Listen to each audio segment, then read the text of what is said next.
iron it, don't want to put nothing, no type of heat in it other than a blow dryer. Reason being is because you want to have a little bit of texture to your hair, so that way the beads can have like something to grip onto. Like if you relax, you probably want to wait until you got like a little bit of new growth, or you know, just something to have a little bit of texture to where you know you can put these beads on and they won't slide out. And I also wanted to share with y'all the type of thread to use. So this is nylon thread. Like as you can see, it's that like silky type of thread rather than the cotton thread. You do not want to use cotton thread when you're doing a braidless sewing. Cotton thread is gonna like soak out all your oils and like really dry your hair out. Nylon thread is definitely better to use. It's easier to use when it comes to a braidless sewing. Nothing gets like snagged or stuck because it's so smooth, it's so thin, you know what I'm saying? So get you some nylon thread, boo. Of course, you want to have your micro links or hair extension links is what they call when you get them from Sally's. And then you want to have a hair threader. You can also find this at Sally's. And then of course you want to have the little squeezy thing. Hair pliers. I think that's what he's called. Yeah. If you go to Sally's or to the hair store, just ask for some hair pliers, and this is what they should look like. Not real pliers, okay? The hair pliers so you can squeeze the little bitty bead, okay? And last but not least, of course, you want to have some bundles. Normally, from what I remember, whenever I did a braidless sewing, I only used 2 bundles, maybe like 2.5. I do have 4 bundles total from Kalagi Hair. I don't know if I'll be able to fit these. I'm pretty sure I won't because, girl, I got a little beat of head. I'll probably end up using 2 bundles. I'm gonna start off with my 24-inch heels. Oh, girl, I wish I could fit all of them because ain't this just so pretty? Like, this hair is so luscious. Oh, it's so pretty. You just need regular bundles. You don't need the little special link or anything because this is not micro links. This is a braidless sew-in, so you actually need like the wefted hair, and as long as you got like a couple bundles, you good to go. Okay, here's how you want to have your hair, kind of like you was about to do a braid pattern for like, you know, a regular sew-in. You want to have your little leave out and leave out your perimeter just like that. So first you want to start by making a part just like you was doing clip-ins or glue-in or something like that, and make sure to pay attention because each part I do is gonna get better and better, because I was kind of like reteaching myself as I went because I haven't done a braidless in so long and I haven't done one on myself, so it was kind of tricky getting the hang of it at first. But you just want to thread the hair threader with beads. I kind of put like 6 to 7 on there just to, you know, go ahead and do the whole entire part without having to restock the beads. And then you just want to make a part just about that size. Thread your hair through the hair threader, scoot the bead up just like that, and then just push it on through to where that bead is up on near your scalp. Then you just want to go across that whole section and continue making the little parts, putting your beads on just like that. So this is the very foundation of what a braidless sew-in is. Just adding those micro links in a row creates a foundation to sew on instead of having a braid.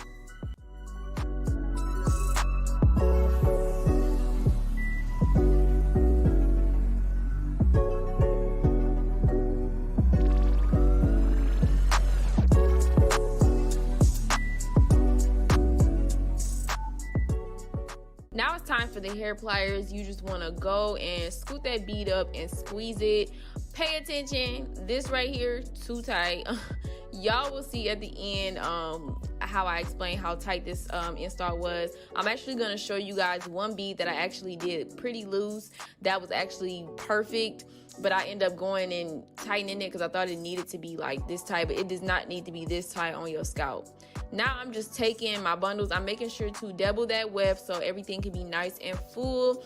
And also this is another piece, a key piece of what I did better as far as doubling my wefts. Make sure to keep watching because on that 3rd row I'm going to show you guys exactly how to double your wefts when it comes to a braidless sew, and really any sew-in, to make sure, you know, it's nice and flat and you don't have a bulky look because you doubled your wefts. So just keep watching.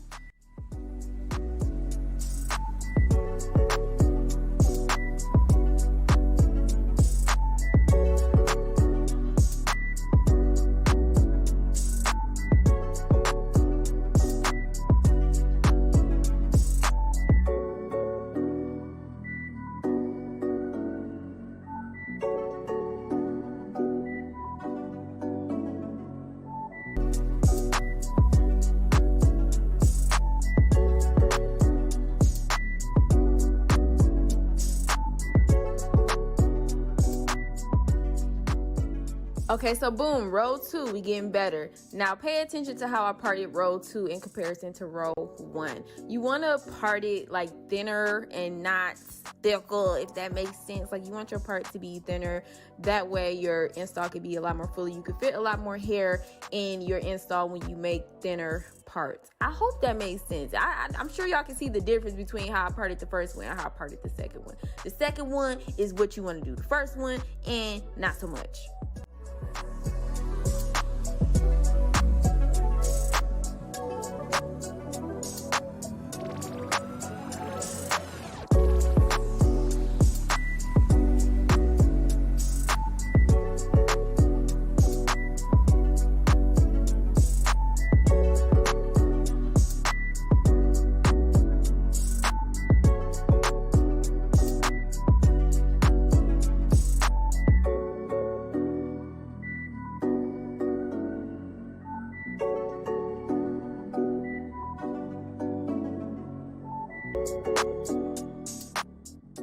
Right here, do y'all see that? That was actually perfect. Okay, y'all gonna see me go back and like retighten it, but I just want y'all to look at that one. Look at that. Look, that was actually perfect. When I scooted it up, I made it too tight. Like y'all, my head was screaming at me. Y'all will see at the end, but this is how everything should be looking so far. You got your track sewn on. Okay, no braids. What it do? Oh, and this part, very important. This is how you want to start doubling your wefts. So you want to put 2 wefts together, of course, but you want to put that second weft down maybe like a 1/2 inch to 1 inch. So that way it's not bulky on the sides. That way you can pull it up into a ponytail without you seeing a whole bunch of tracks. That way it's laying flat. I always used to do this, like even with regular sew-in. So I just implemented this with my braidless.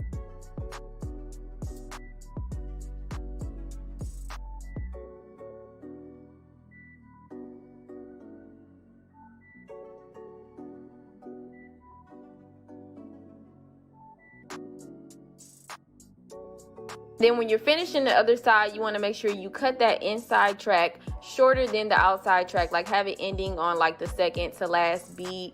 That way it can look, you know, the same as what you started with that outside track being longer than the inside, so you can have a flat install.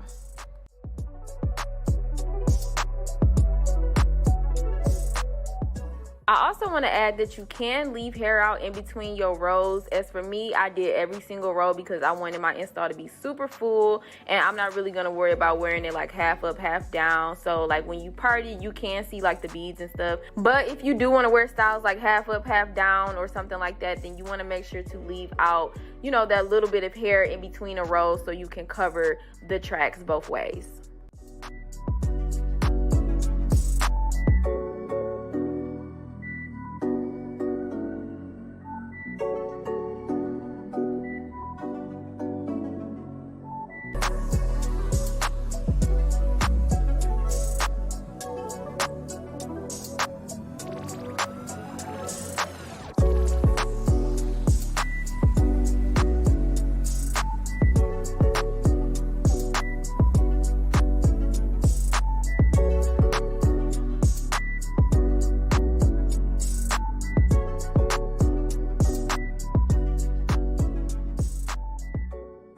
So for my rows at the top, I decided to just go single with my weft so it don't be like, you know, super bulky or whatever.